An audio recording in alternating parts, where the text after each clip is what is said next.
Regreso ¿Me en 2 avisas? minutos. Muy Sí, en 2 bien. minutitos.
Bueno, muy buenas tardes a todos y a todas. Vamos a dar inicio con el link.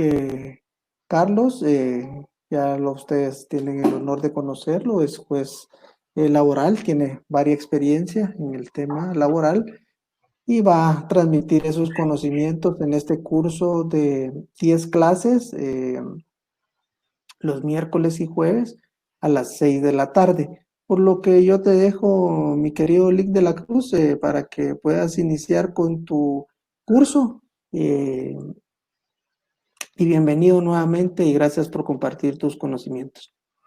Muy bien, muchas gracias. Bienvenidos a todos y a todas los que en esta oportunidad pues están conectados. Hoy vamos a tratar un tema de trascendental importancia dentro del derecho laboral, y es que se refiere a los principios que informan el derecho laboral. Siempre he dicho y comparto el criterio de muchos colegas que tienen a bien tratar el derecho laboral, que el derecho laboral es el derecho que contribuye en gran manera a la paz social. El derecho laboral está instituido bajo principios que conforman su base fundamental y de donde los cuales enarbolan todas las normas y todo lo que deviene del derecho laboral. En muchas ocasiones se ha dicho que ¿para qué necesitamos conocer y saber de los principios que informan el derecho laboral? Pues he de decirles que son muy importantes, no solamente en cuanto al derecho propiamente adjetivo, sino el sustantivo, perdón, sino también en cuanto al adjetivo procesal. Los principios realmente, digamos que son la raíz que sostienen todo el andamiaje jurídico laboral y sobre los cuales pues han de establecerse las normas que sustentan el derecho laboral propiamente. Dentro de la parte considerativa del Código de Trabajo encontramos muchos de estos principios. Esta parte considerativa tiene un gran valor interpretativo en cuanto a que en ellas se establecen las motivaciones y espíritu de la norma. Y ha de llamar la atención algo importante dentro de ello, que dentro de estos hace referencia al derecho del trabajo y no al Código de Trabajo. Obviamente desde un aspecto eminentemente normativo, y es importantísimo porque al referirse al derecho del trabajo y no al instrumento normativo, se aparta de la idea que la tutela se establece, desarrolla y limita al contenido de una norma, dejando de lado la interpretación y aplicación de la misma. Determinadas circunstancias concretas, siendo de esta cuenta, se reconoce no la aplicación de la norma a determinadas circunstancias, sino la tutela jurídica amparada en el marco jurídico. Cuando nosotros nos vamos al artículo 103 constitucional, nosotros encontramos que esta norma establece propiamente el marco jurídico que va a regular las relaciones entre empleadores y trabajo, pero a la vez dice que son conciliatorias, tutelares para los trabajadores, porque muchas veces se dice que la tutelaridad pues hay que aplicarla de ambos lados. La tutelaridad es clara en cuanto a que es para los trabajadores. Y de esa manera encontramos que los principios son fundamentales en el derecho laboral. Es uno de los derechos en cuyo contenido encontramos estos principios de los cuales podemos echar mano a la hora de llevar a cabo un juicio, a la hora de que necesitemos plantear alguna situación, realizar alguna petición a los órganos jurisdiccionales e incluso a nivel administrativo. Y de igual manera, importantísimos en el desarrollo de un procedimiento, no solamente administrativo en relación a cuestiones disciplinarias, sino importantísimo dentro del desarrollo de un proceso judicial. De ahí encontramos los principios que tenemos en pantalla, enumerados, enunciados cada uno de ellos. Vamos a tratar la manera de hablar, desarrollar de alguna manera para que comprendamos exactamente el contenido de cada uno de estos derechos, de estos principios, perdón. Encontramos y vamos a tratar de, de definir 18 de ellos. Uno de los principales es el que nominamos o llamamos tutelar o protector de los trabajadores. Este principio responde a un objetivo y es establecer un amparo preferente a una de las partes. ¿Quién de las partes? El trabajador. Y nosotros ya vimos que debe de ser dedicado, por así decirlo, al trabajador. ¿Por qué? Porque trata de compensar esa desigualdad económica. Esa desigualdad económica que en un 99.9% existe entre el trabajador y el patrono.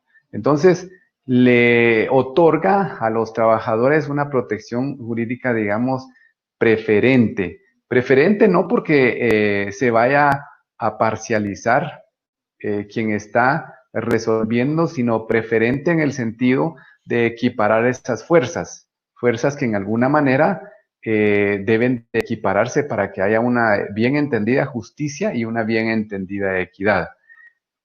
Este principio, su fundamento lo encuentra en el artículo 103 de la Constitución Política de la República de Guatemala y el cuarto considerando del Código de Trabajo. A la vez, este principio lo vemos materializado en otros tres, principios o subprincipios. El indubio prooperario, que encontramos en el artículo 104 de la Constitución Política de la República de Guatemala. Este principio nos permite para que en caso de duda siempre deba favorecerse al trabajador. Si surge alguna duda en cuanto a la interpretación, en cuanto a la aplicación de alguna norma, sea cual sea su jerarquía, debemos siempre aplicar lo que más le favorece.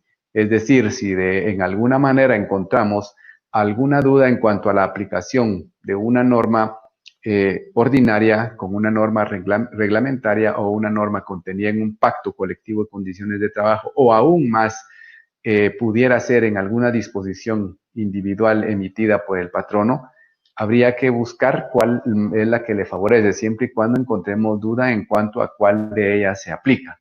Es decir, acá rompemos aquello de la jerarquía normativa de la pirámide de Kelsen. En cuanto al derecho laboral, vemos cómo de alguna manera se nos invierte hasta cierto punto esa pirámide. Dentro de la forma en cómo se materializa este principio protectorio o tutelar, encontramos también la aplicación de la norma más favorable, que va muy de la mano con el indubio prooperario. Entonces, siempre debemos de optar por aplicar aquella que mejor favorezca al trabajador. Otro de los aspectos por medio de lo cual, o principio o subprincipio, como querramos llamarle, se materializa ese principio principal tutelar o protector, es la condición más beneficiosa que se refiere a los derechos adquiridos. Una nueva norma nunca debe servir para disminuir condiciones por medio de las cuales se haya favorecido al trabajador. Entonces, no puede derogar una norma cuyo contenido va a cambiar una condición beneficiosa, una norma que ya existe. Entonces, no podemos cambiar una norma que va a perjudicar por una norma que beneficia a un trabajador. De hecho, habría que continuar aplicando la norma que más le favorece, aun cuando existiese esa norma y la misma derogara. ¿Por qué? Porque entonces nos vamos a esa condición más beneficiosa y nos fundamentamos en los derechos adquiridos. Entonces, bajo esa perspectiva, estos tres subprincipios o principios que dan el fundamento o por medio de los cuales se materializa ese principio protectorio o tutelar de los trabajadores. Encontramos dentro de estos el de irrenunciabilidad. El derecho laboral dice que es un mínimo de garantías sociales protectoras de todos los trabajadores y son irrenunciables únicamente para este. Aquí vemos otra vez digamos, una especie de tutelaridad contenido en este principio, porque el principio va aplicado únicamente al trabajador. Obviamente no puede renunciar a derechos que le favorecen. Aún cuando el trabajador manifestara en forma expresa la renuncia a un derecho existente derivado de cualquier texto jurídico, que podría ser el contrato, que podría ser el pacto, que podría ser la ley, que podría ser el reglamento, esa norma prácticamente deviene de aplicación nula, es decir, no debe de aplicarse, y así se puede hacer ver al momento de emitir una resolución o al momento de hacer un planteamiento en donde se puede indicar que a tenor de ese artículo no puede aplicarse. Este principio realmente constituye una excepción a la autonomía de la voluntad, y su fundamento lo encontramos en el artículo 106 de la Constitución Política de la República de Guatemala. Esa irrenunciabilidad también atiende a la tesis del derecho adquirido que vimos anteriormente. Este derecho adquirido, porque se ha establecido sobre la base del derecho humano a la propiedad, ¿verdad? Según la cual, digamos que al momento de renunciar a un derecho ya existente y que le favorece al trabajador, podría hablarse de una expropiación y una violación a un derecho humano, ¿verdad? Entonces, la restricción de un derecho incorporado al patrimonio jurídico de las personas mediante la realización de supuestos fácticos de adquisición del derecho de que se trate, eso conllevaría obviamente a considerar una especie de expropiación a un derecho y una violación a un derecho humano. Entonces, la limitación a esa irrenunciabilidad presupone una protección legislativa, ¿verdad?, del trabajo, y que se limita a quienes se han realizado el supuesto de trabajar, es decir, a los trabajadores.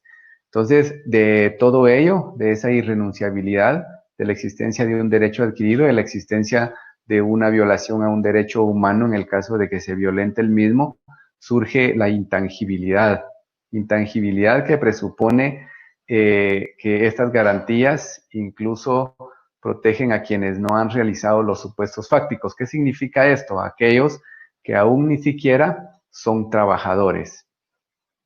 ¿Por qué? Porque constituye un mínimo de garantías, es decir, protegen a todas y todos y aún cuando no trabajen, ya que son garantías hacia la sociedad, aunque en la práctica obviamente se hable de la aplicación individual.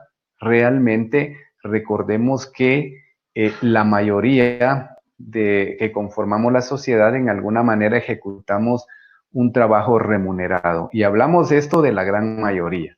El artículo 106 constitucional, al reconocer esa intangibilidad de la que hablamos, indica o cómo podemos enunciarla, cómo podemos individualizarla o especificarla, esa intangibilidad, cuando se dice que son nulas de pleno derecho y no obligan a los trabajadores, aunque se hayan indicado en un contrato, sea este colectivo o individual, sea este un convenio o cualquier otro documento, cualquier estipulación que implique una renuncia, que implique una disminución, que implique una tergiversación o una limitación de cualquier derecho que se haya reconocido en favor de un trabajador en cualquier normativa, sea esta de orden interno o sea esta de orden internacional. Y ello incluye cualquiera, es decir, sea un reglamento, sea una disposición. En alguna manera debe de garantizarse que ningún derecho que ha adquirido un trabajador pueda violentarse y pueda renunciarse al mismo. En algunas ocasiones se habla de que los trabajadores son obligados a firmar contratos en los cuales renuncian a prestaciones de carácter general, es decir, estas son irrenunciables. Hablamos, por ejemplo, de prestaciones como el aguinaldo, como la bonificación anual para trabajadores del sector privado y público, como el derecho a vacaciones. Y si dentro de esa institución existiera alguna otra prestación que se otorgara a la generalidad de trabajadores, también esa prestación ya constituye parte del patrimonio de cualquier trabajador que aún no hubiese llegado. Y en esa virtud no podría disminuírsele las condiciones bajo las cuales ya están contratados los anteriores trabajadores. Por eso es que se habla que esta disposición o este principio, esta intangibilidad del principio de irrenunciabilidad pertenece a la sociedad y no a un trabajador en especial. Entonces, se garantiza por medio de este principio el cumplimiento de ello. Por eso es que vamos viendo que en cada uno de los principios o con cada uno de estos principios nos permite apoyar y aportar un buen fundamento tanto para hacer planteamientos en el orden administrativo como en el orden judicial y de igual manera emitir resoluciones con suficiente fundamento. El principio de conciliación. Este principio es aquel que nos permite que las partes involucradas en un conflicto existente, ya sea que se haya o no judicializado, puedan aplicar el principio conciliatorio. ¿Ello para qué? Para que podamos evitar una posible controversia o concluir una controversia ya iniciada. Podría ser con la participación de autoridades administrativas de trabajo, los órganos jurisdiccionales e incluso actualmente con los órganos que pertenecen al organismo judicial y que son entes de conciliación fuera del ámbito judicial y fuera del ámbito de la vía administrativa que puede agotar la Inspección General de Trabajo, como lo son los que llamamos centros de mediación. Estos centros de mediación pueden actuar a requerimiento de cualquiera de las partes, ya sea antes de llegar a un juicio, o también pueden accionar atendiendo a requerimiento judicial. Entonces, este principio conciliatorio tiene base en el hecho de que lo que persigue es mantener la paz entre la fuerza laboral y la fuerza del capital, es decir, trabajadores y patronos. En esa virtud, se ha, de alguna manera, garantizado este principio por medio de la creación de los entes correspondientes y de igual manera por medio de la existencia de una fase de conciliación dentro del procedimiento administrativo. El principio realista y objetivo. Principio que de alguna manera nos lleva a considerar la realidad del individuo. Cuando hablamos del individuo, no solamente hablamos del trabajador, sino también de la parte patronal. Este se considera para poder resolver, bajo una bien entendida equidad, un conflicto que haya surgido. Por ello es que este principio se denomina realista y objetivo, porque va más allá de lo que en ese momento se pueda ver a simple vista. Hay que ver las circunstancias de la posición económica de cada una de las partes en concordancia con los factores de la diversa naturaleza del medio social en donde se envuelve o se desarrolla el conflicto y las razones de las cuales deriva el mismo.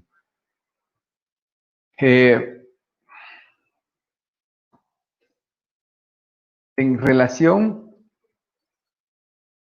perdón, aquí es objetivo porque la tendencia del derecho laboral es resolver todos los problemas que hayan surgido con motivo de la aplicación del mismo. Para ello, pues obviamente se permite la aplicación de un criterio social en base a hechos y concretos y tangibles, es decir, lo que podemos ver, lo que podemos percibir en un momento dado cuando se presenta un conflicto, ¿verdad? A través de ese principio se busca que las normas jurídicas se apliquen en su correcta dimensión, con objetividad y con equidad. Es decir, el principio realista y objetivo nos permite ir más allá de lo que pudiera determinarse o derivarse de un medio de prueba. Luego tenemos el principio de la primacía de la realidad, ¿verdad? El derecho del trabajo, que va muy relacionado con el realista. Las relaciones laborales en muchas ocasiones están disfrazadas y a través de este principio se permite desenmarañar o desentrañar cuál es la verdadera relación laboral que existe, las condiciones en las cuales realmente se desarrolla y aún cuando ese documento se encuentre firmado por el trabajador. Esto tiene su fundamento en las características que enuncia el artículo 30 del Código de Trabajo. En relación a este principio, es aquel que básicamente nos permite establecer si una relación que se encuentra vigente entre un patrono y un trabajador es de naturaleza laboral, a pesar de que el contrato por escrito diga que es, por ejemplo, por servicios técnicos o por servicios profesionales, o incluso en algún momento pudiera hablarse de la existencia de un contrato mercantil.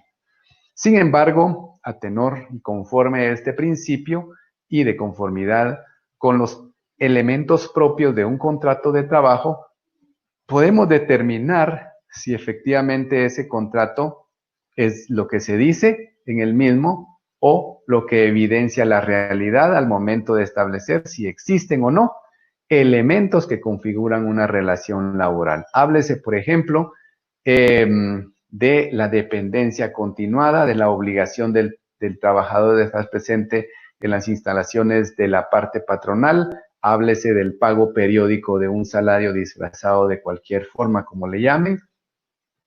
Háblese de la existencia de la emisión de órdenes para el cumplimiento de las obligaciones que implica el contrato que se haya firmado.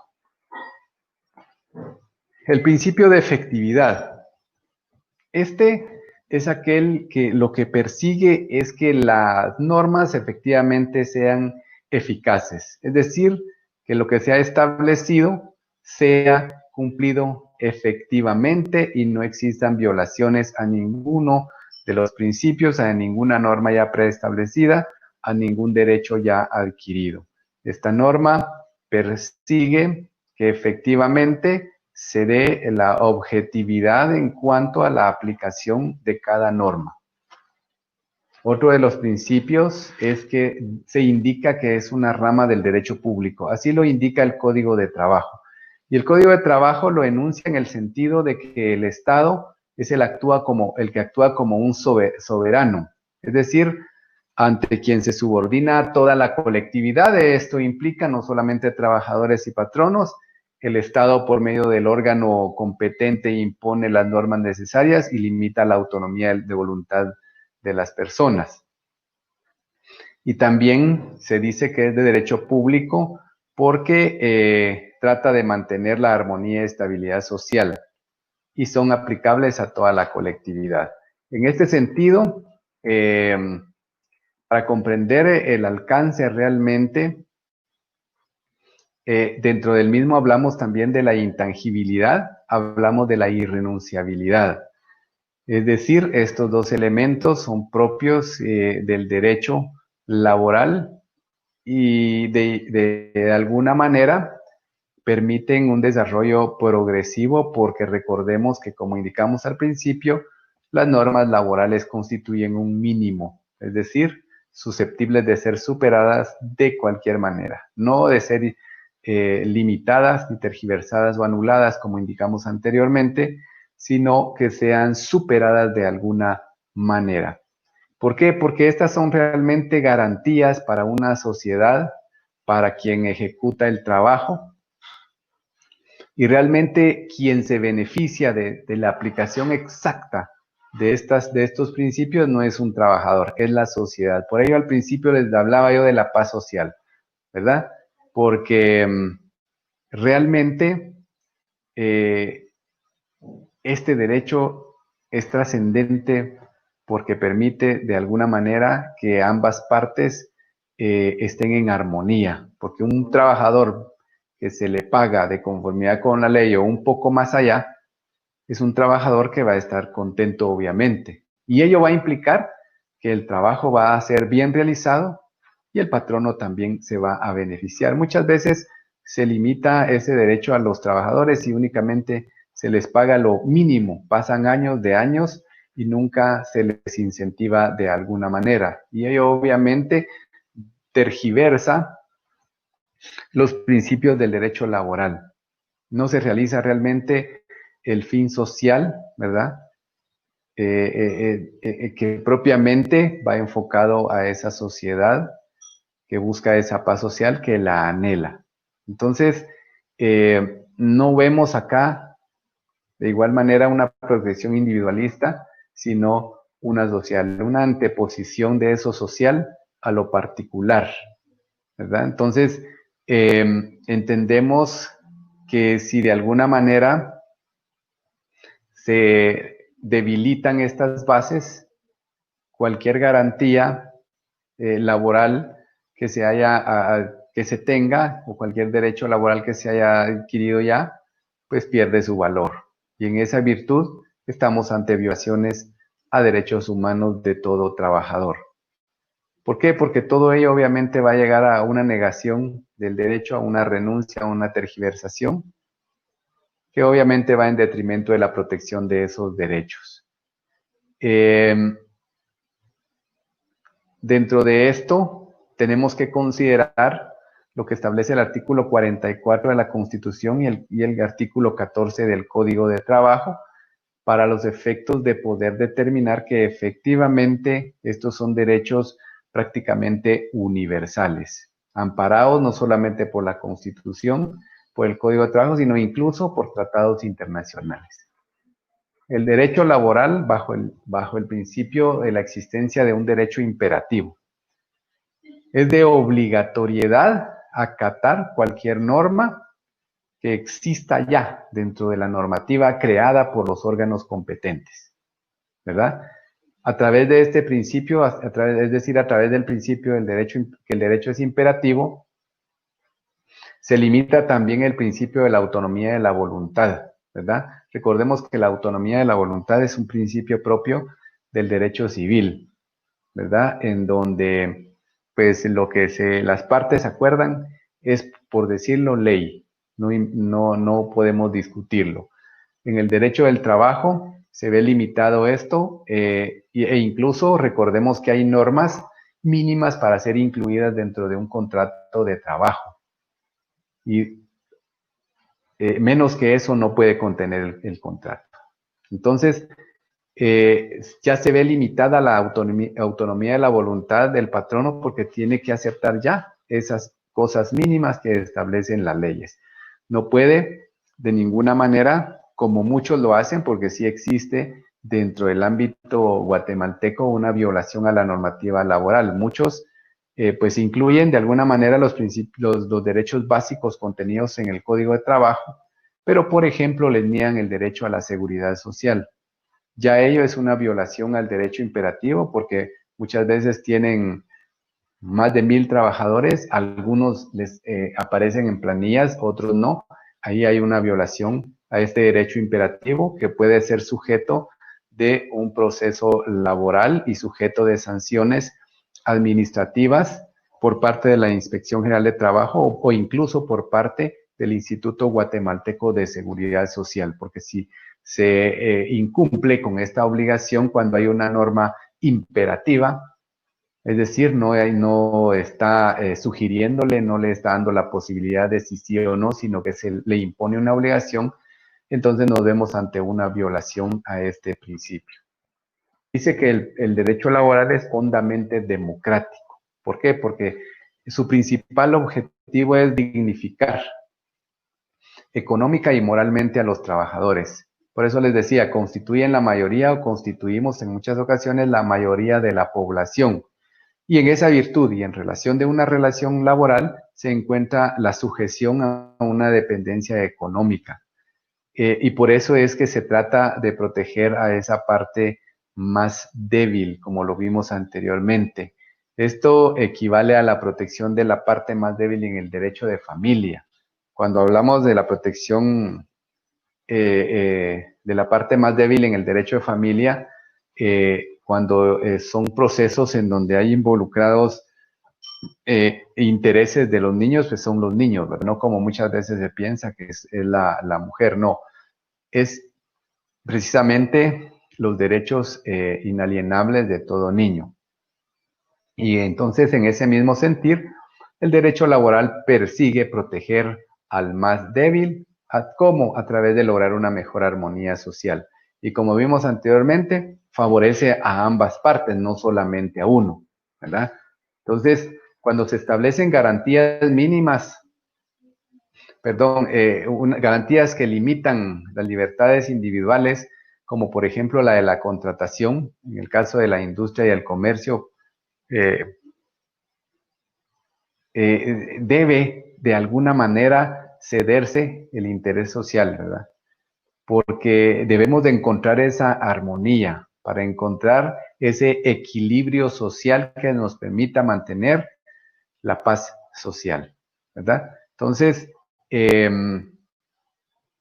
encontramos siempre una protección a esa parte más débil como una cuestión meramente natural, ¿verdad? Realmente no es que se esté forzando a la parte patronal a dar más, sino que se le está regularizando o regulando únicamente lo mínimo a lo que tiene derecho un trabajador por aportar su fuerza laboral. ¿Sí? Entonces, de alguna manera, recordemos que también el trabajador tiene obligaciones y esas obligaciones también en alguna manera le limitan su autonomía de la voluntad y en ese sentido existe imposición del Estado. Por eso es en donde deviene de alguna manera una especie de democracia en donde ambas partes tienen obligaciones que cumplir.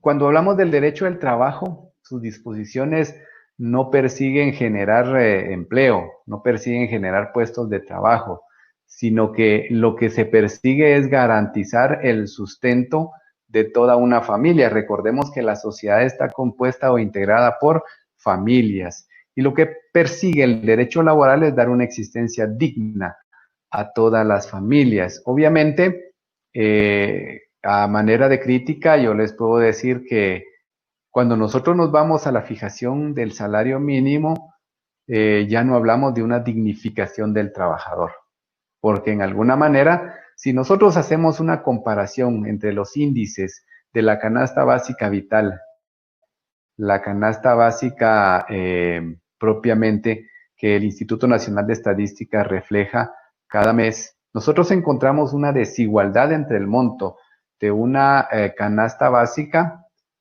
el cálculo de la misma que se hace y el salario mínimo que se fija.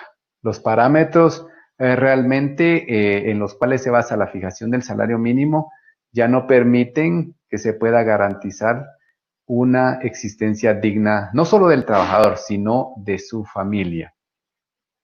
Recordemos que tampoco es que el patrono esté dando un regalo o un obsequio con el salario, es una obligación. Y volviendo a una comparación, el salario equivale a la obligación de pensión alimenticia en materia de familia. ¿Por qué les digo esto? Porque en muchas ocasiones el obligado a dar pensión alimenticia, cuando se está fijando una pensión, dice, yo puedo ayudarle con tanto. No es una ayuda lo que debe de proporcionar una persona que va a otorgar una pensión o que está obligada a prestar una pensión alimenticia. Es una obligación. Entonces equivale a que el patrono trate de negociar los derechos irrenunciables y decirle, bueno, sí, yo te debo 2 años de aguinaldo, 2 años de vacaciones, pero aceptame solo lo de 1 año y condoname lo de otro. No, no se puede. Eso atenta en contra de la existencia digna de una familia.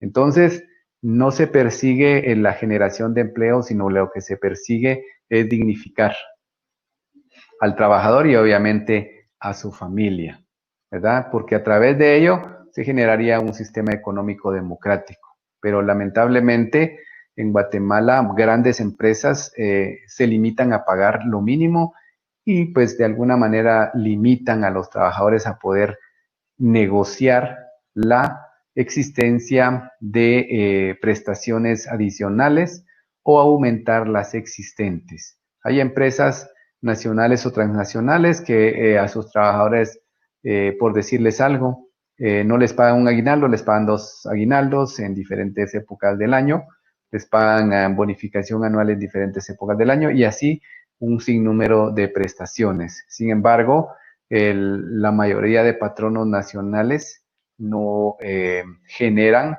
una dignificación de la vida de la familia. En esa virtud, la canasta básica mínima o la canasta básica vital supera su valor al salario mínimo, porque deberíamos de equipararla y hacer una media en relación a los miembros o los que integran una familia. Hay familias quizá de 2, de 3, pero hay familias de 8, de 10. Entonces, todo ello habría que considerarlo para los efectos de lograr una equiparación en cuanto a el salario y la fuerza laboral que se presta y en cuanto a la posición económica del patrono. Obviamente, no hay que descuidar el lado de la productividad o qué tan rentable le es al patrono la empresa, ¿verdad? Debe de ir de la mano. Sin embargo, hay muchos que tienen la posibilidad, pero no lo hacen. Entonces, cuando se dan estas circunstancias, lo que se produce es una exclusión y hay mayor conflictividad social, ¿verdad? Porque la mayor conflictividad social se da en el seno de la sociedad y eso lo sabemos. Pero, por ejemplo, un padre de familia que pues trabaja, pero no gana lo suficiente y puede ser que tenga 1 o 2 trabajos y no ve esa dignificación y lo que ve son precariedades y necesidades en su casa, muchas veces lo que genera es ya sea problemas dentro de casa, porque luego vienen las cuestiones propias en el hogar por la falta del dinero, e incluso hay quienes pues de alguna manera violentan la ley penal y se dedican a obtener ingresos de una forma ilícita. Entonces, por eso es que hablamos de la conflictividad social y hablamos de la paz social. La razonabilidad es otro principio básico del derecho laboral. Se basa en la lógica, ¿verdad? Ya que el derecho del trabajo lo que busca es evitar arbitrariedad.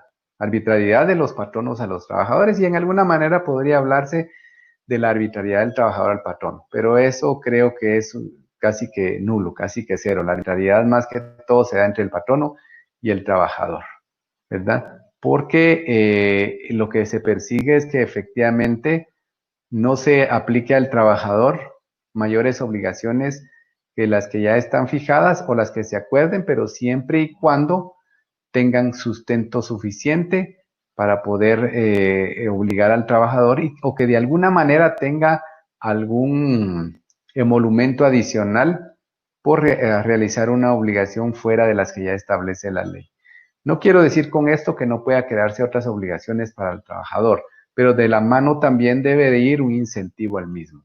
Ese principio es el que, la razonabilidad es el que persigue evitar esa arbitrariedad. La buena fe debe de darse recíprocamente. La buena fe persigue que un actuar honesto y sin malicia de ambas partes. De hecho, en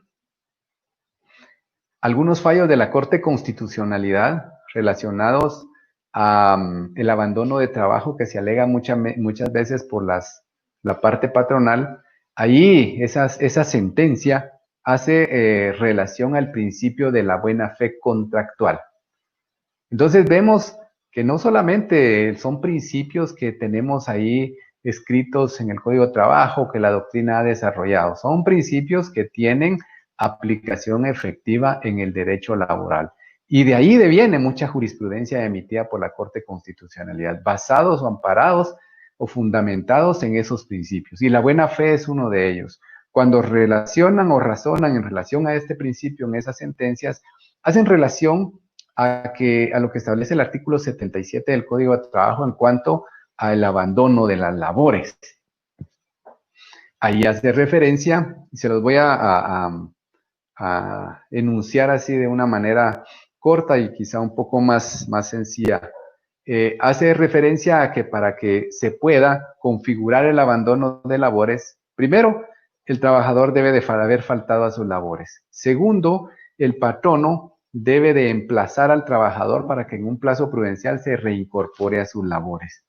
Digamos, mire, usted no se presentó estos 3 días, 4 días, una semana, qué sé yo, entonces le estoy fijando el plazo de, qué sé yo, de 24 horas para que usted se presente a laborar.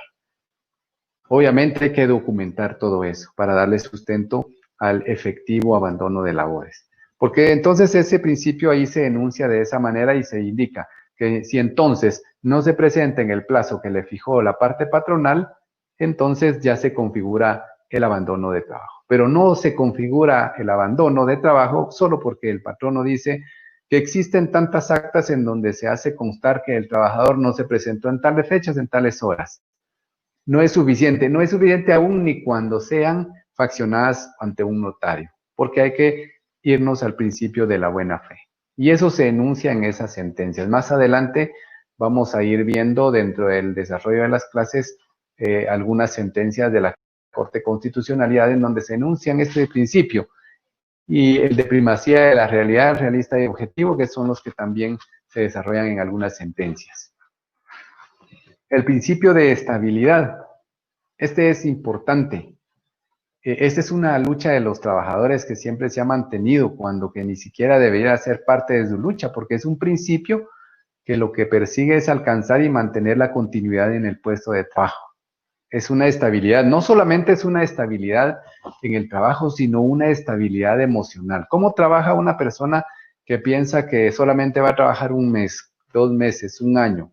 Pues emocionalmente se ve afectado y se ve proyectado en el trabajo que desarrolla, ¿verdad? Porque el trabajo estable y seguro garantiza bienestar. Obviamente hay trabajadores que también no se ganan esa estabilidad, pero ese es otro punto, ¿verdad?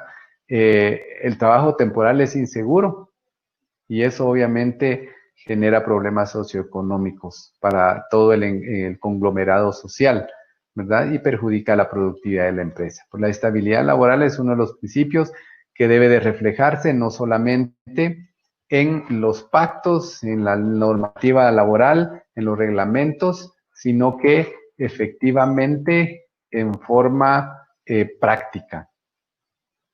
¿Cómo podemos nosotros garantizar la estabilidad laboral? La estabilidad laboral de un trabajador no solamente se garantiza con que se le indica usted va a ser contratado en forma indefinida.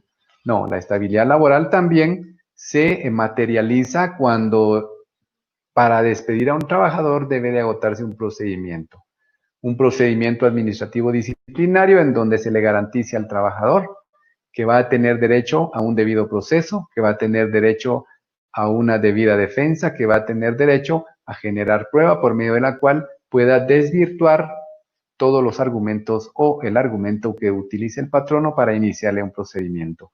Ahí también se materializa la estabilidad laboral, generando certeza en cuanto a cuáles son las razones, cuáles son las faltas por medio de las cuales se va a despedir a un trabajador. Es decir, la estabilidad laboral también la encontramos cuando dentro de una normativa laboral entendamos esto más allá del Código de Trabajo, un reglamento de trabajo en donde se haya agregado, aparte de las razones que establece el Código de Trabajo, algunas otras que constituyan faltas disciplinarias, pero también que existan a la par las sanciones específicas. Es decir, aquí encontramos el principio que nos permite, de alguna manera, establecer cuáles son esas faltas y cuáles son las consecuencias o sanciones que va a generar la existencia de una posible conclusión de la relación de trabajo. Encontramos pues aquí el principio de legalidad de las faltas laborales y el principio de legalidad de las sanciones laborales. El principio de continuidad, relacionado mucho con el de el que veíamos anterior, de estabilidad, plasmado en las normas, tanto las que están contenidas en cualquier normativa ordinaria, reglamentaria o de cualquier otra naturaleza, como las que se puedan establecer en el contrato de trabajo. Esta persigue reforzar esa estabilidad que hemos hablado, ¿verdad? De tal manera que no se pueda interrumpir, salvo por estricta necesidad, basada en ley, es decir, que en alguna manera pueda tener sustento jurídico para romperse la misma. Encontramos, por ejemplo, en estos casos, se habla de la existencia actual de suspensiones de contratos laborales. Criterio muy personal, se ha desvirtuado la figura de la suspensión o interrupción de la continuidad de la relación laboral, amparados en una aparente caso fortuito o fuerza mayor. Entonces se le está dando un contexto muy diferente, por cuanto lo que están haciendo es realmente terminar las relaciones laborales, amparadas en la existencia de una suspensión. Entonces esas terminaciones de relaciones laborales por sí ya son, no solamente, no son ni siquiera injustas o injustificadas, son ilegales, porque en este momento no debería de terminarse ninguna relación laboral. Más allá, muchos patronos han tergiversado esta interrupción, indicándole a los trabajadores que no les van a pagar sus prestaciones irrenunciables como la bonificación anual que ya está por pagarse en forma completa, sino que les van a descontar el tiempo que ha estado suspendida su relación laboral, lo cual es ilegal.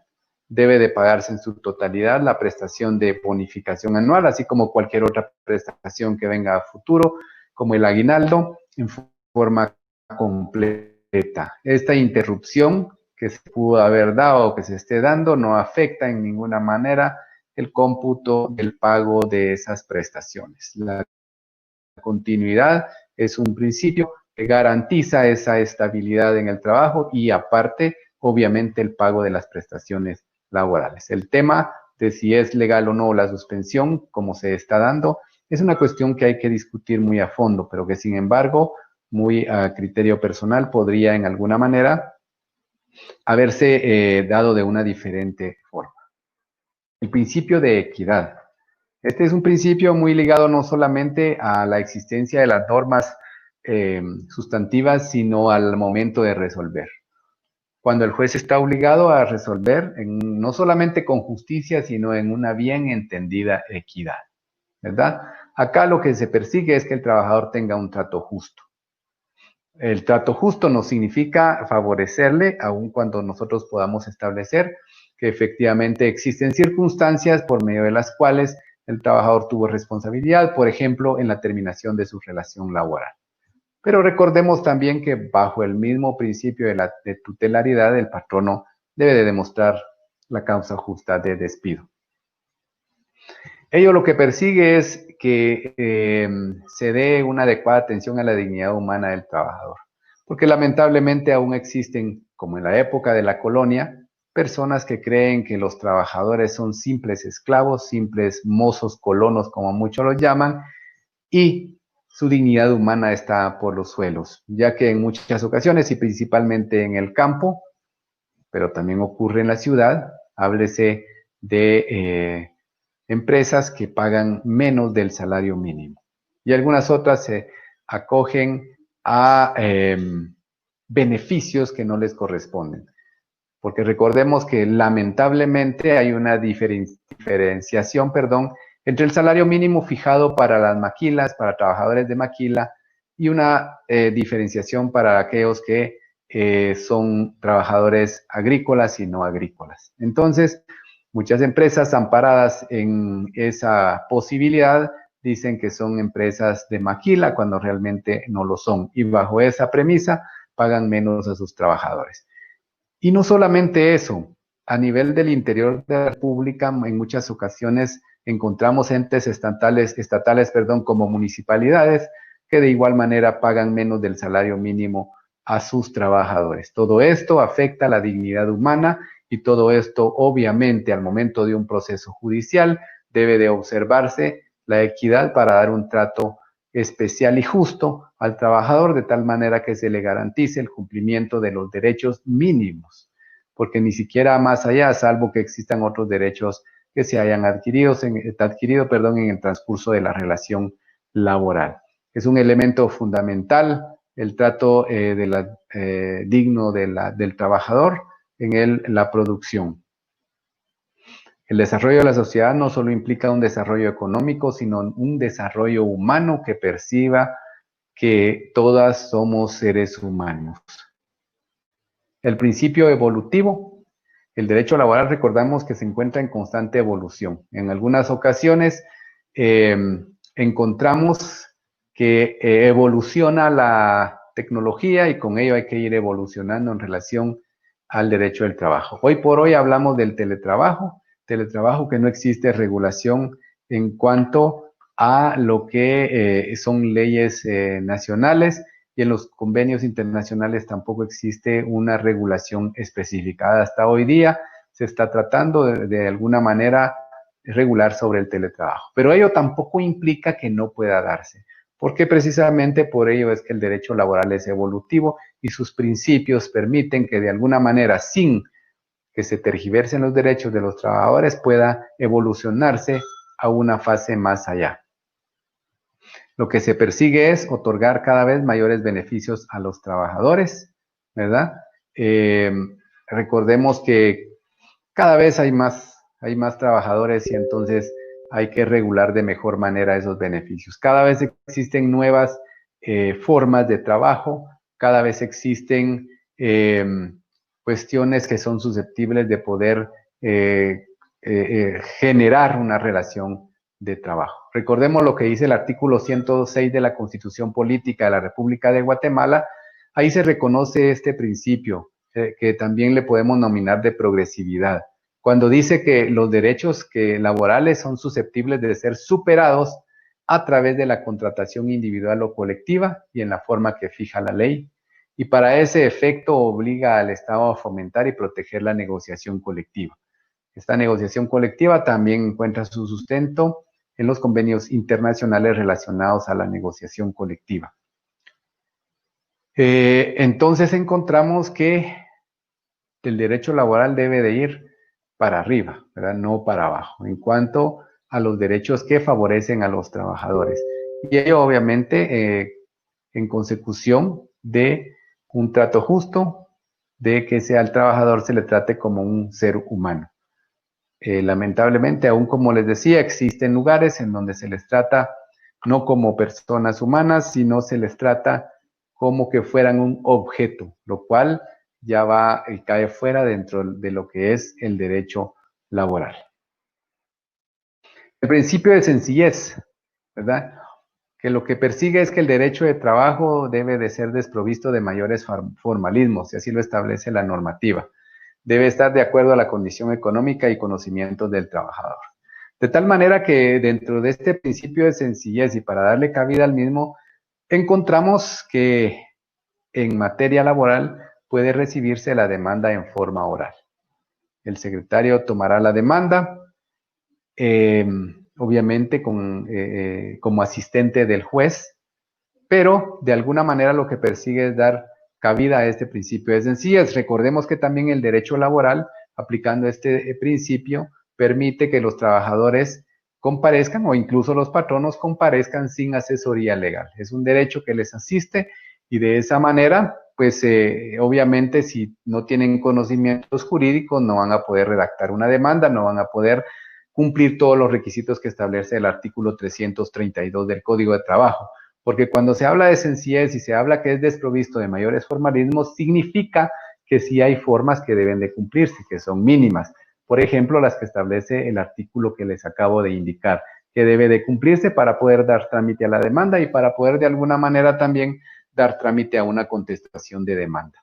Entonces encontramos que sí hay formalismos que hay que cumplirse, por eso es que en muchas ocasiones se confunde y en algunos casos hay personas que alegan y sustentan muchas de sus pretensiones en el hecho de que indican así textualmente, el derecho laboral es antiformalista, así dicen, lo cual no es así. El derecho laboral no es antiformalista, está desprovisto de mayores formalismos, sí, es decir, es poco formalista.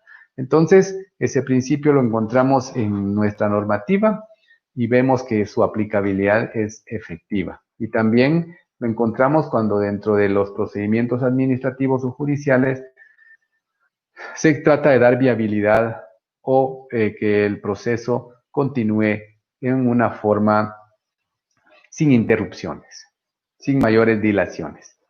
El principio de oralidad. Este principio es aquel por medio del cual tanto el inicio como la sustanciación de todo el proceso se hace en forma verbal u oral, ¿verdad? ¿Para qué? Porque en una forma oral el trabajador se expresa de mejor manera, ¿verdad? En cualquier lugar en donde haya de atenderse a un trabajador, sea en la vía administrativa o sea en la vía judicial, el principio debe de prevalecer. No se puede exigir a un trabajador, si no existe una forma por escrito, de que lo haga oral. Si un trabajador comparece a la sede judicial, comparece al ente administrativo a presentar su denuncia o su demanda en forma oral, hay que tomársela en forma oral. Perdón. Entonces, para que no se violente la oralidad. Y el procedimiento judicial se desarrolla hasta el momento de que esté para fallar, es decir, para emitir sentencia, en forma oral. En forma oral se da la ratificación de demanda, en forma oral se da la contestación de demanda, en forma oral se da la oposición de excepciones dilatorias en algún momento dado o perentorias con la contestación de demanda. En forma oral puede darse la contrademanda, es decir, cuando la parte demandada dentro del mismo proceso comparece a demandar a la parte actora. Y de forma oral se da el diligenciamiento de la prueba.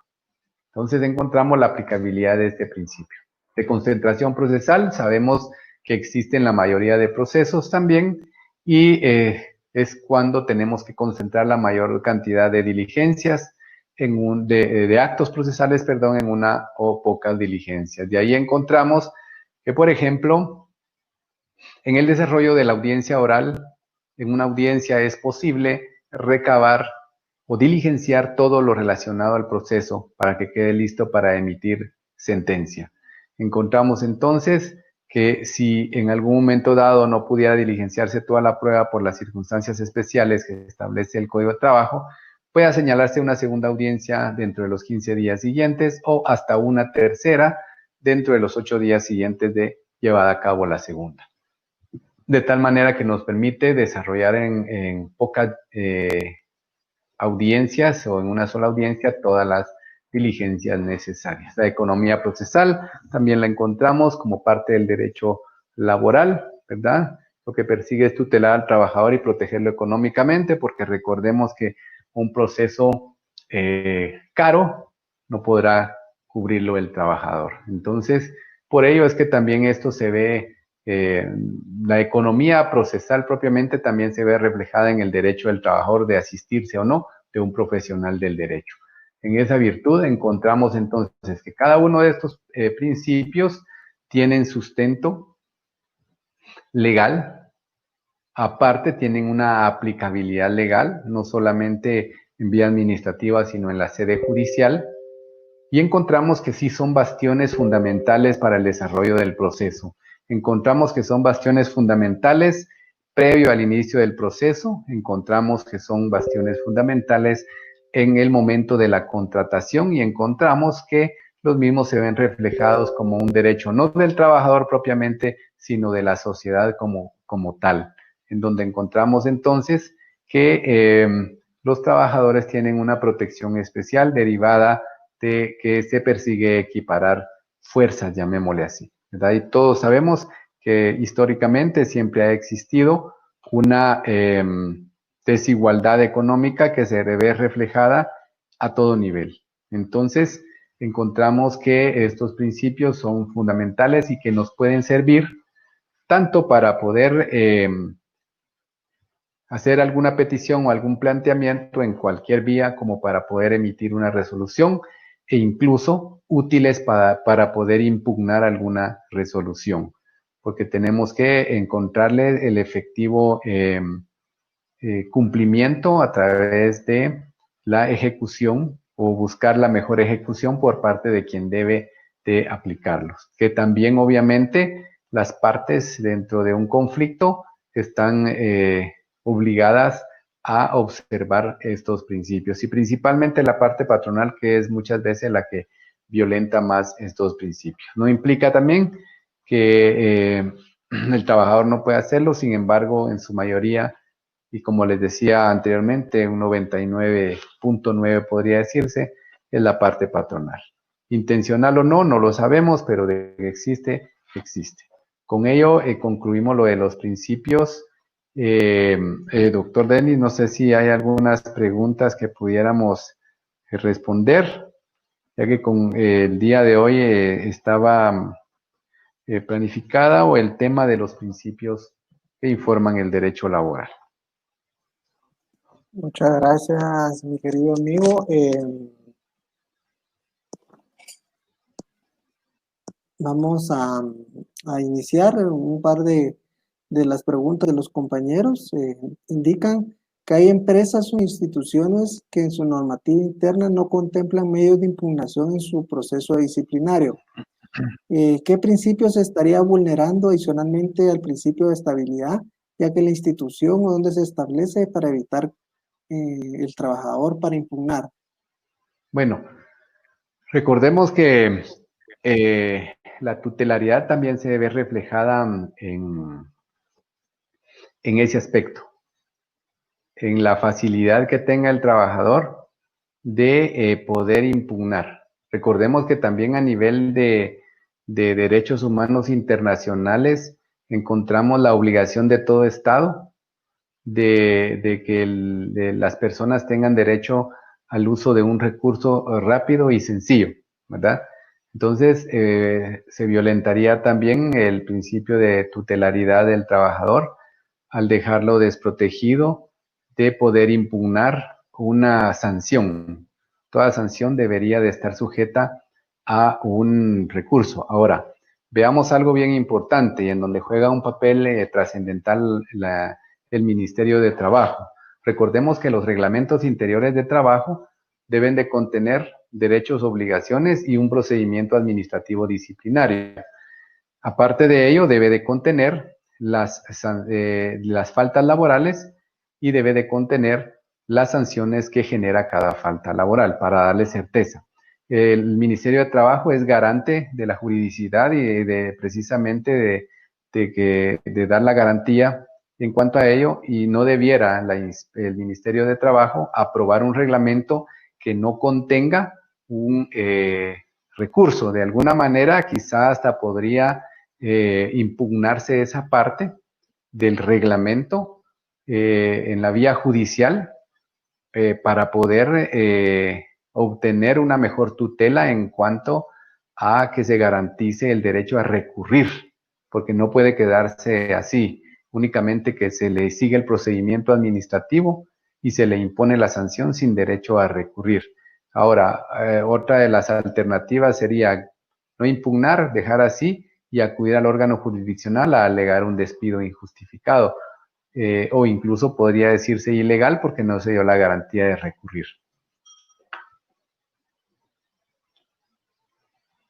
¿Hay otra, doctor? Sí, hay varias preguntas, mi querido Mardoqueo. Indica ¿Cómo se hará para pagar la totalidad del bono 14 a aquellas empresas que obligaron a cerrar si la ley establece que se debe pagar? Bueno, recordemos que las prestaciones, esas prestaciones no es que las genere el trabajador únicamente en un mes, son prestaciones que el patrono debe de prever dentro de un presupuesto anual. Entonces no puede limitarse al hecho de que no están abiertas sus puertas para generar ganancia, sino que en el hecho de que debe ser una cuestión programada. Ya de antemano el patrono sabe que esas obligaciones patronales debe de cumplirlas. Entonces tendrá que pagarlas porque la normativa así lo estipula.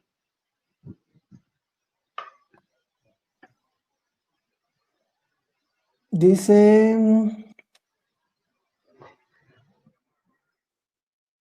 indica Miguel Alexander, ¿qué libro recomendaría usted para estudiar Derecho Laboral Guatemalteco?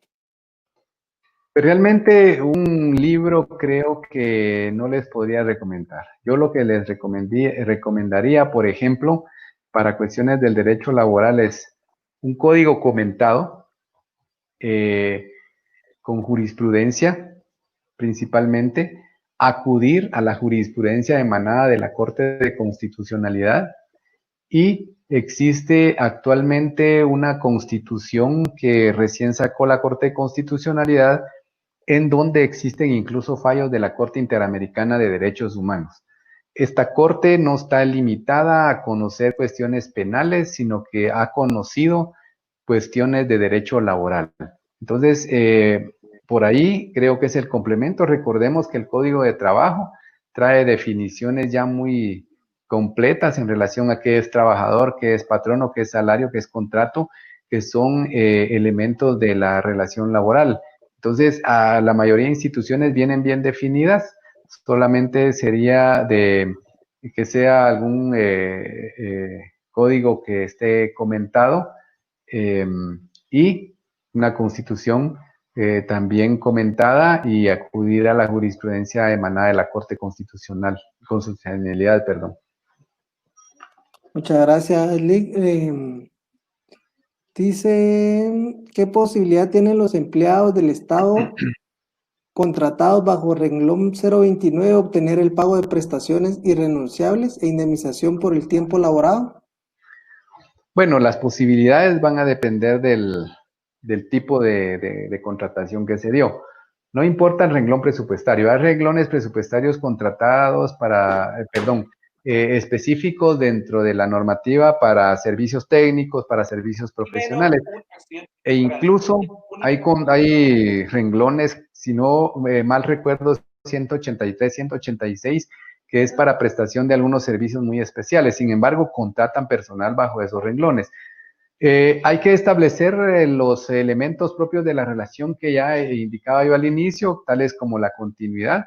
Por ejemplo, desenmarañar esa relación laboral. Si esta persona ha sido contratada para ejercer funciones, digamos, un año completo, 2 años, 3 años, hay quienes pasan 5, 10, 15, 20 años así.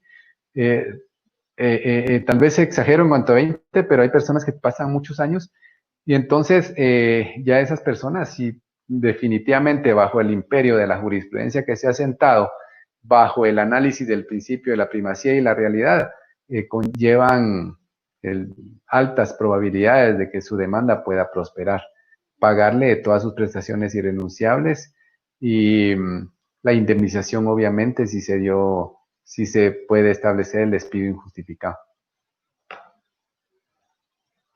Muchas gracias, Lick. ¿La contrademanda puede darse en cualquier parte del proceso? No, la reconvención, como le llama el Código de Trabajo, o la contrademanda, se debe plantear cuando se está contestando la demanda que se instituyó por el trabajador. Esa es la fase procesal para plantear la reconvención o la contrademanda. Y debe de ser en audiencia. Es cierto. Indica Juan Alberto González, ¿es cierto que la tutelaridad solo existe antes de la sentencia de primer grado? No, la tutelaridad debe de observarse a todo nivel. Ya les decía yo, la tutelaridad es para el trabajador. Debe tutelarse el derecho del trabajador en todo, porque incluso en la vía ejecutiva se pueden otorgar o se debieran de otorgar embargos de oficio. Allí aplicamos la tutelaridad. La tramitación de oficio de todo el procedimiento laboral desde que se inicia hasta que se emite sentencia, la continuidad de la ejecución de oficio implica la aplicación de la tutelaridad. Muchas gracias, licenciado. Ingrid Maritza indica, en caso de falta laboral de una empresa que no tiene más de 5 trabajadores, ¿cuál sería el procedimiento de sanción si no se le quiere despedir?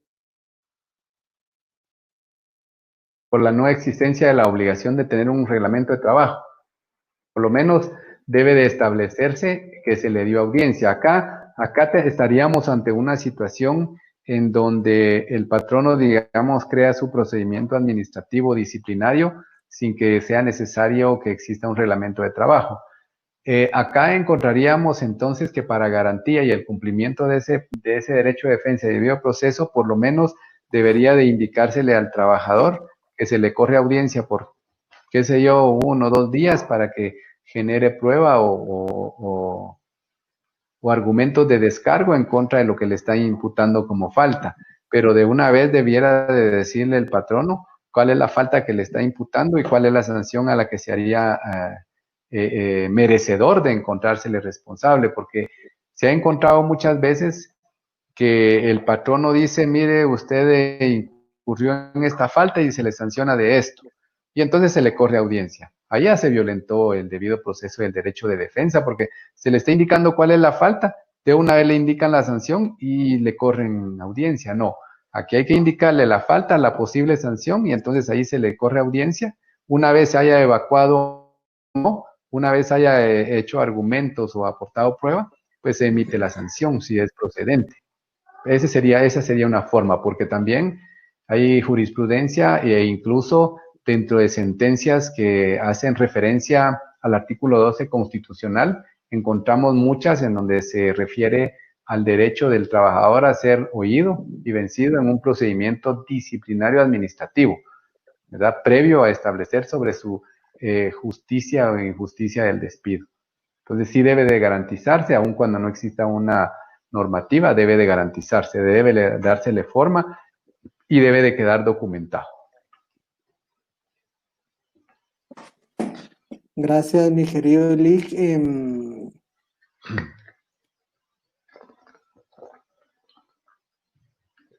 Nelson Giovanni indica, los principios se usan para aprobar la relación laboral en un contrato 029. Ah, ¿qué principios? Ya entendí, El ¿qué realista y principios son los objetivo. que... El realista y objetivo es el principal.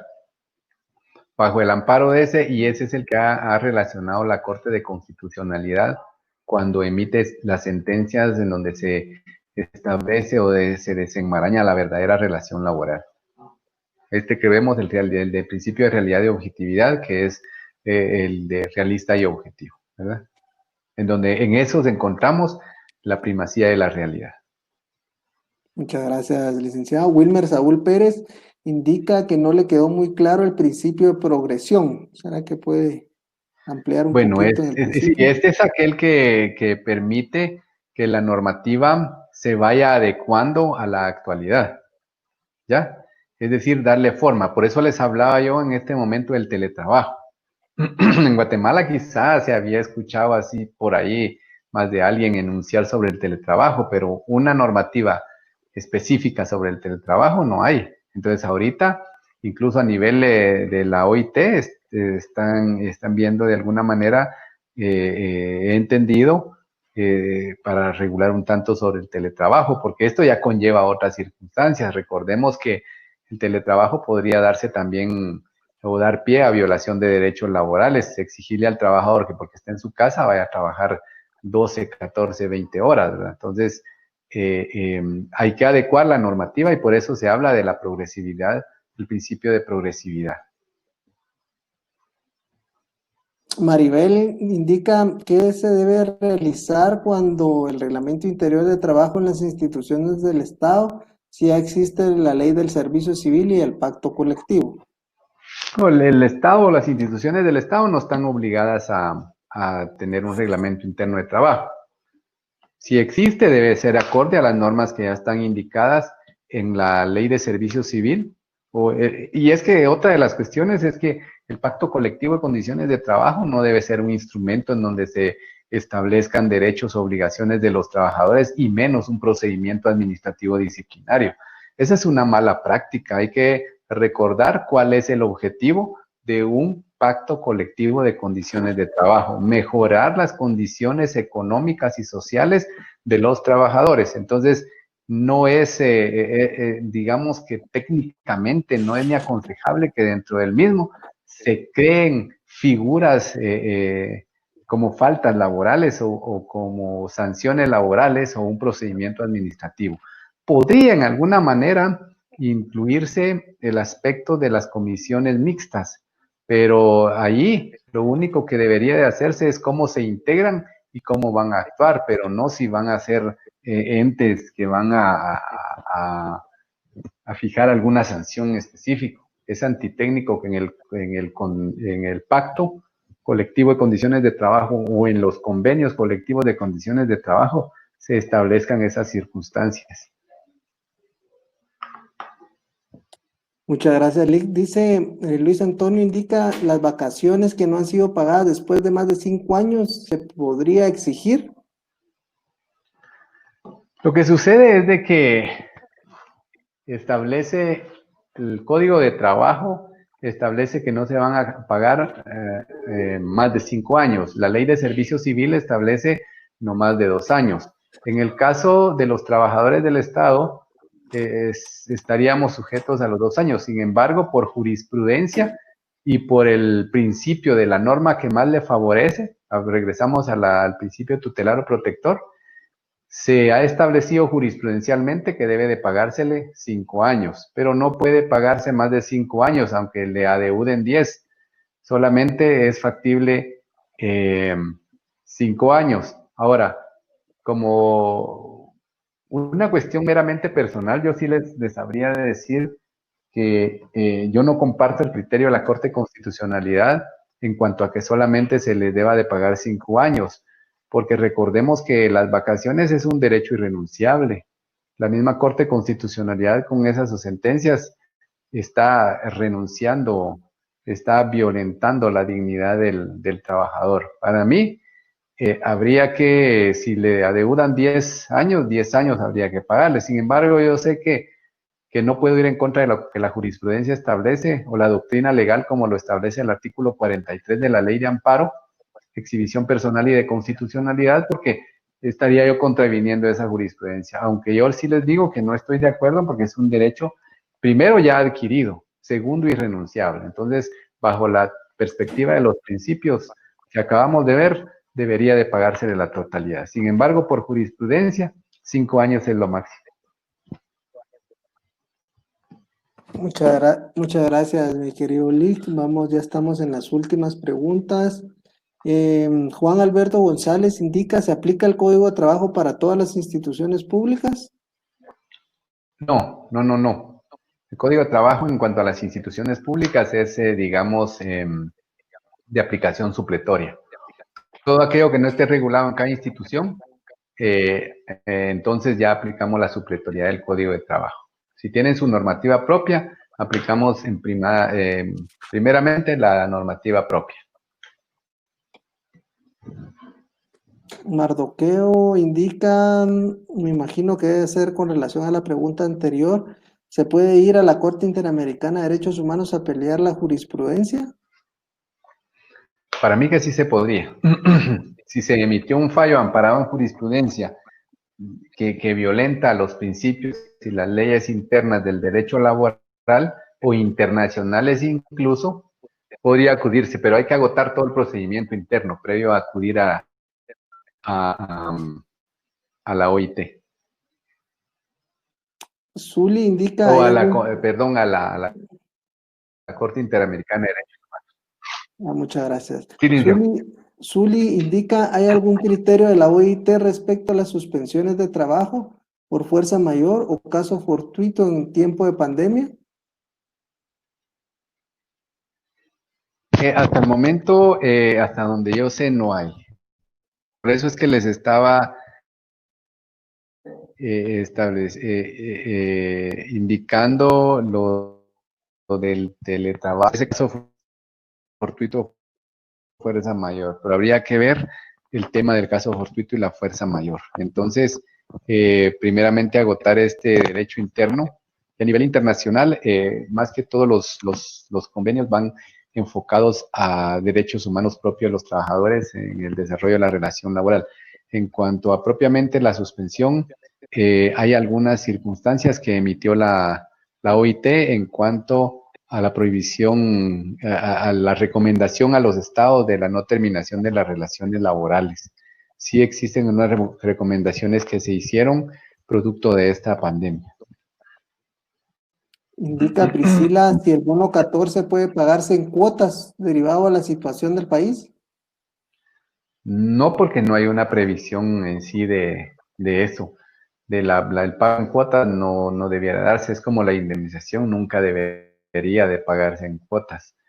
La bonificación anual, popularmente le llamamos bono 14, pero técnicamente deberemos de referirnos a ello como bonificación anual para trabajadores del sector privado y público. Esa es la nominación legal que le da el acuerdo gubernativo de su creación. Em, pero no debe de pagarse, hacerse es el que está velando por ello, y si en alguna manera se encuentra el pago de esa forma, creo que serían sujetos de una sanción.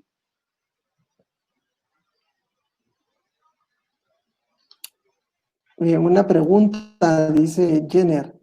Cuanto al principio tutelar del trabajador y el principio realista, ¿qué sucede con el trabajador cuando enfrenta con grandes patronos económicamente fuertes y lo que busca el patrón es desesperarlo en retardo malicioso del proceso, llegando el trabajador a aceptar una conciliación, una cantidad de dinero no adecuada a su tiempo de trabajo realizado?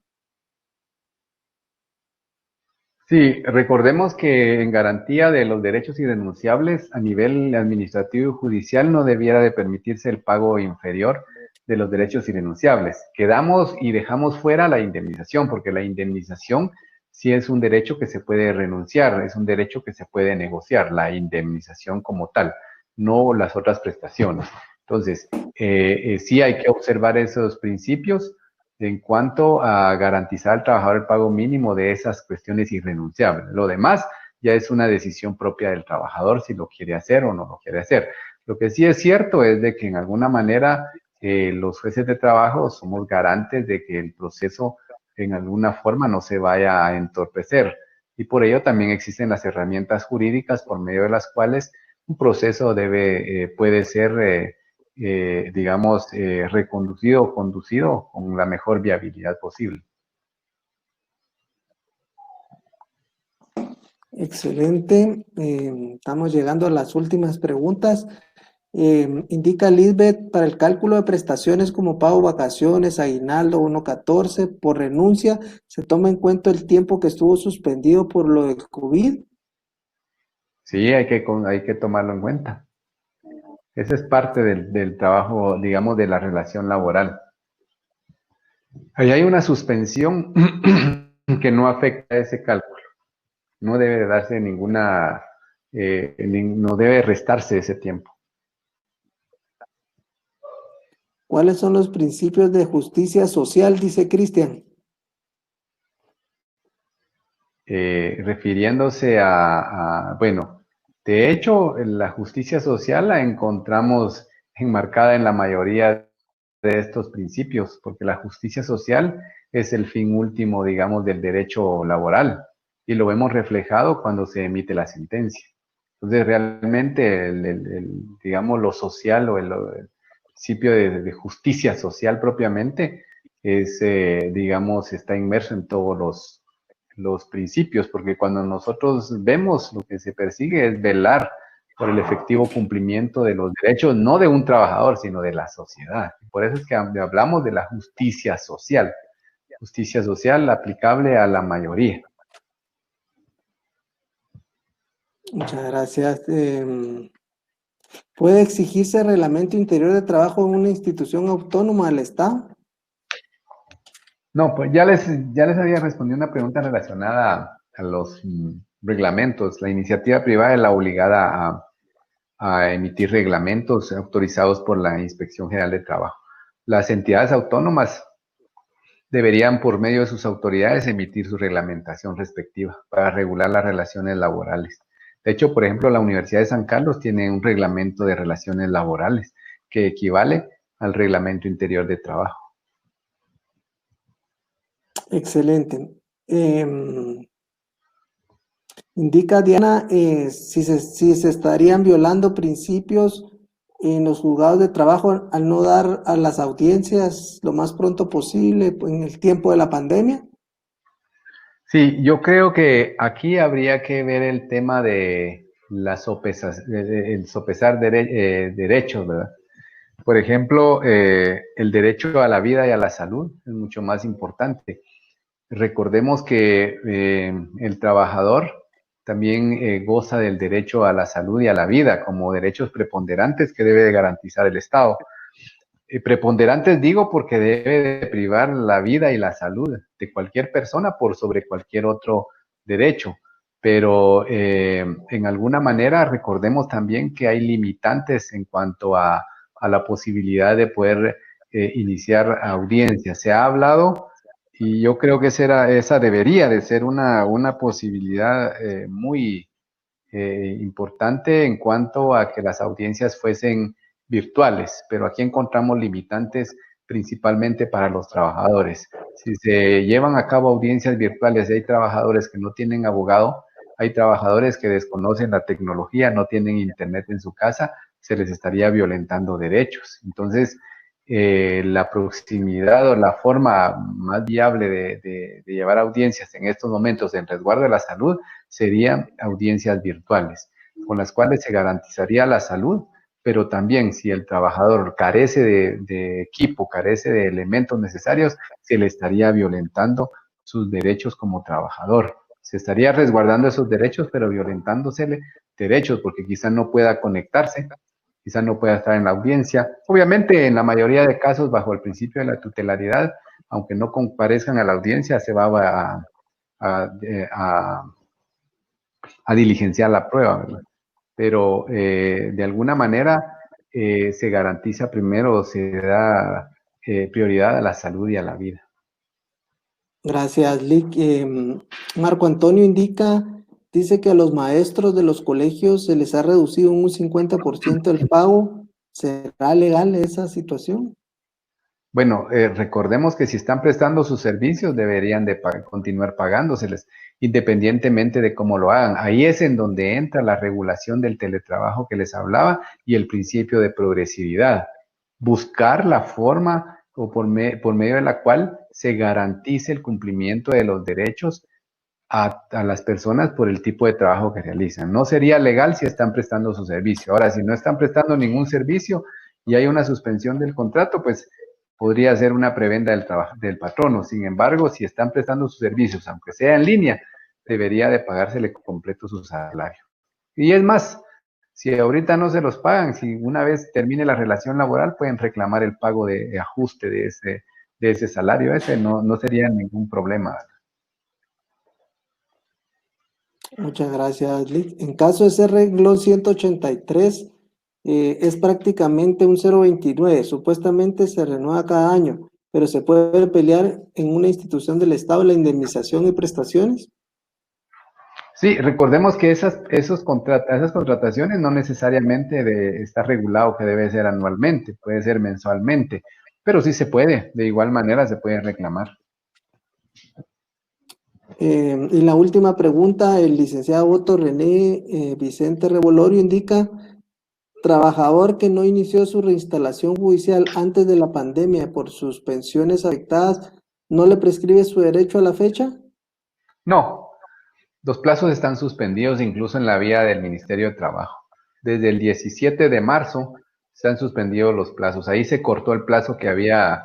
Ahora, si ya había transcurrido el plazo al 16 de marzo, ahí sí ya hay prescripción, pero si no ha transcurrido, si digamos es un trabajador del Estado y lleva, ¿qué?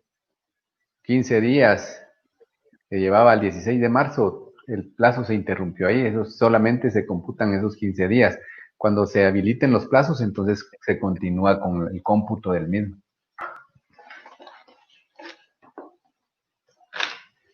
Hemos llegado a finalizar las preguntas que han hecho los compañeros. Em, Para mí, pues siempre es un agrado estar aquí con cada uno de ustedes y máximo con tu experiencia y tu conocimiento, licenciado Carlos. El día de mañana, pues nos conectaremos otra vez a las 6 de la tarde. Recordemos que los días miércoles y jueves a las 6 de la tarde estaremos dando el curso de Derecho Laboral con el señor juez y y estamos ahí para servirles. Te dejo el uso de la palabra para que te despidas, mi querido amigo. Muchas gracias el día de hoy por esa maravillosa conferencia que nos has dado. Muy bien. Bueno, pues no me queda más que agradecerles por su presencia y esperando que el día de mañana podamos conversar nuevamente. No es lo mismo que estuviésemos personalmente porque muchas veces se abre mejor el debate cuando se está personalmente en esto, pero de alguna manera tratamos de que no queden dudas y de igual manera si aún existieran dudas de los temas que vamos dando, pues pueden plantearlas en la sesión subsiguiente, ¿verdad? Entonces, es un gusto y que tengan muy buena noche.